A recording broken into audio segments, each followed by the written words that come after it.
All right, everyone, welcome back to another video or episode Views from the Stands. This is going to be recapping the national championship. Shout out to Memphis for winning the national championship. What a great game. And we'll obviously dig into that here momentarily. But first, guys, we need to talk about another firing that just happened, honestly, today for the Tennessee Titans. Mike Vrabel. I mean, kind of a shock, to be honest. There's been some rumors these last few days and weeks about him being, open to the Patriots job if Bill Belichick moved on and whatnot. So he leaves after six seasons with the Titans. The Titans did think about trading him, but with the coach's contract, you need to have a willing partner in that. So basically, he needs to be willing to that, and that kind of would have pushed them back, 3 weeks or so in terms of process and all that. So that's kind of where they're at. It's obviously for them, this was a difficult decision they've had to make. In 2018-21, he had 3 playoff appearances, 631, 25 points per game. And then the last 2 seasons, he had 0 playoff appearances, 382 win percentage, and a 17.7 points per game. So obviously things happened that transpired there, right? A.J. Brown leaving, that was a huge piece in my opinion. And some of the pieces on the defensive side as well. So he's 48. Has a lot of time left, I think, to coach if that's what he wants to do. He's got a lot of options, like I mentioned. Bill Belichick, he could leave Patriots, so that could be opening. Maybe he goes to college somehow. I doubt it. I think he's really he's a pro's pro. A lot of them a lot of the guys are shocked. He finishes with a 54-45 record, so above 500. He was 2-3 in the postseason. And he led the team to the AFC Championship game in 2019. He was the number 1 seed in 2021. That same year, he had the Coach of the Year. And then they had back-to-back AFC South titles in 2020 and 2020. So he definitely had some success the last 2 years. Didn't work out the way, and I contribute that, in my opinion, more to the front office, their direction. Removing some pieces like an A.J. Brown, like a Kevin Beard on the defensive side, the safety. So I mean, we're kind of coming to this, in my opinion. Maybe next year is where it probably could have happened, but I think Vrabel, I think this is the best decision for him, as well as obviously the Titans in terms of getting a new fresh start going. So, I mean, there's a little bit of rumblings of Mike Tomlin, not wanting to coach next year. Maybe he's not, in it for the money or just in it. Sorry, not for the money, but just in it, right, to play and or to coach and all that stuff. Maybe he comes to Pittsburgh. He got us to the playoffs. Without that win against Jacksonville this past weekend, Steelers probably aren't winning or aren't making the playoffs. So, shout out to Vrabel, and definitely we'll keep an eye on what he where he goes. All right, guys, we got to talk about this, man. We got to talk about this. So again, national championship was yesterday, Monday. Washington versus Michigan, and Michigan wins 34-13, man. And from the starters, in my opinion, even though the score says like that, this definitely was a closer game up until obviously the fourth quarter. Obviously, you can see, right, because they had 14 points. A couple things go this way versus what happened. This could be a different ball game, and we could be having a different conversation in terms of a closer game in terms of score, or somehow Washington wins the game, man. So Michigan comes out guns blazing, two touchdowns running. basically back-to-back series, if I'm not mistaken. So they're basically up 14-3, as you can see, after the first quarter. And so then Washington kind of settles down. Basically, they started to understand some of the shifts that Michigan's doing and whatnot. And so on the defensive side, they're starting to slow down that running attack, right?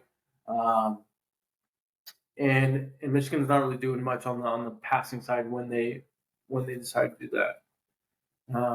So Washington gets a touchdown, and it's basically a 17-10 game, right? It's a touchdown game, right? And there was this one pivotal, huge moment, in my opinion, in the first half, and it was, I'm not sure what down it was, but Michael Penix goes to Romeo Nduze, and I guess he just let up and basically ran the wrong route, and it was an incomplete pass. And where Penix was throwing it to his back shoulder, he should have looked right, bam, boom, caught it. Probably would have been a touchdown potentially. So that's one huge play, obviously, that would have helped Washington's way. So we go into the second half. We start the second half. It is a 17-10 ball game, right? One possession. Washington starts ball. That's kind of what I mentioned with that one possession. That's key, right? Say they score, it's a 17 all ball game going into the second half. And it's anyone's ball game, right, essentially. Well, first pass, Penix throws an interception. So pretty much just back and forth defensively, as you can see, pretty much just really from this till now. I mean, in the second half, this is where Michigan really started to press on the pressure and get to Penix a lot. Pretty much throughout the game, he was definitely inconsistent. 27-51, only 255, 5 yards in attempt. So I mean, just seeing that is pretty insane. He had 2 interceptions, could have had 3, only 1 touchdown, which was in that first half. Yeah, didn't score a touchdown in the second half. Obviously, you can see only 3 points in the second half. Pretty much that's kind of what that game was in the second half. The trenches really took over, and Michigan was getting all over Penix. They couldn't hold off that defensive front. There's a few questionable calls, but at the end of the day, they're still pressuring this man. And so even if a call here or there would have went the different way, I think we're still talking about the same champion team. Couldn't get the run game overall, 20 carries for 46 yards. But their main guy, Dylan Johnson, only 11 carries out of that, 33 yards. So he had 3 yards to carry. He got hurt right away again, so he tweaked that knee and ankle again, and just everything was starting to fall apart basically in terms of Washington, really from the start, especially getting up those 2 touchdowns. So pretty much after the pressure and all that, Penix is pretty much banged up, and Michigan obviously gets the two late touchdowns and seals the deal, even though pretty much was sealed, obviously, that first touchdown. So you got to give a lot of credit to Michigan's defense, right? I mean, I've been saying it with the pressure, you gotta give credit there, but you really gotta give credit to Will Johnson and the rest of those DBs, man. Containing Penix to only 255, and obviously your front helps with that.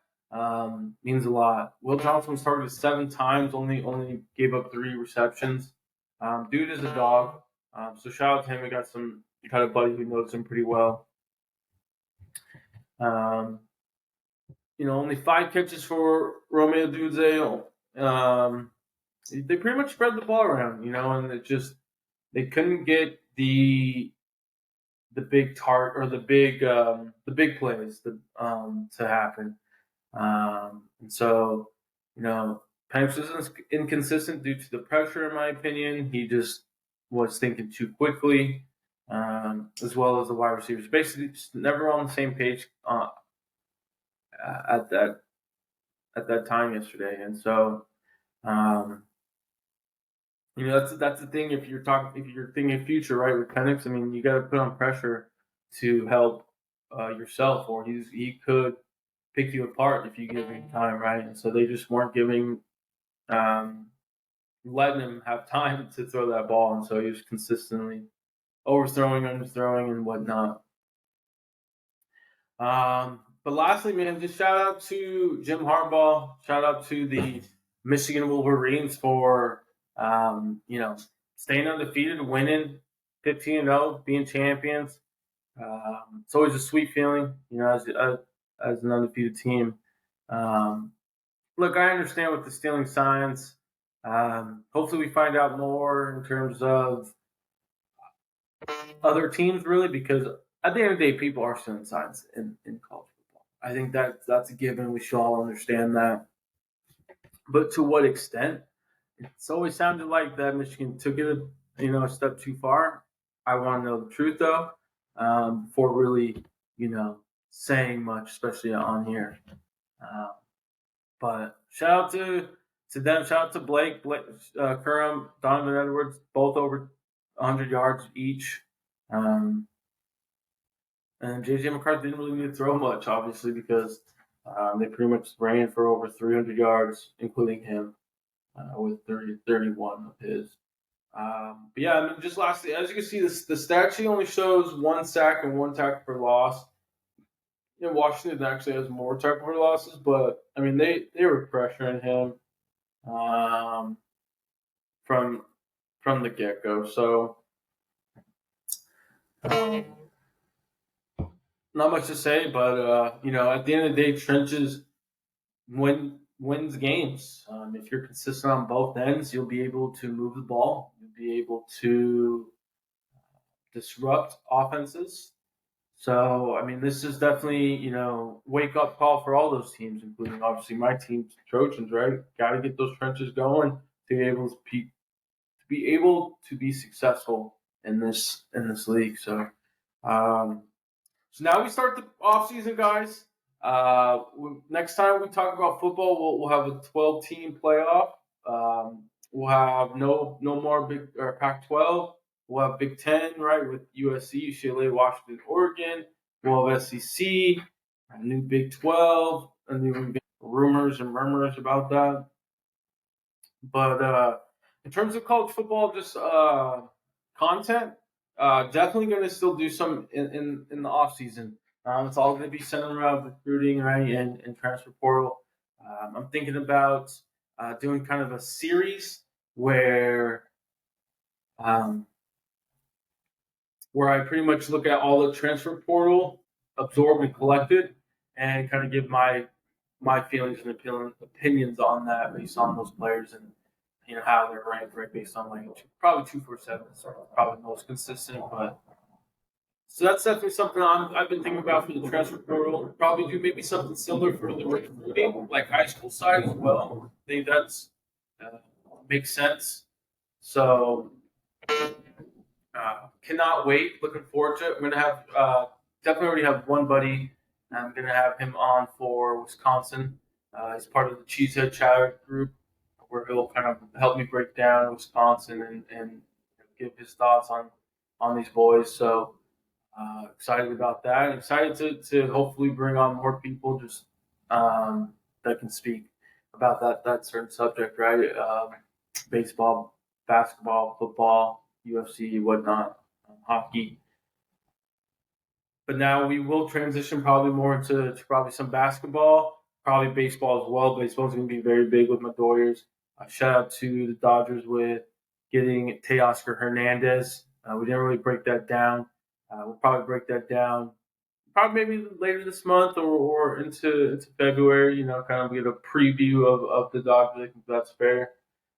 But a lot to happen, guys. So as always, please don't forget to subscribe. It is huge for myself. But as always, don't forget to like the episode and the video. Peace.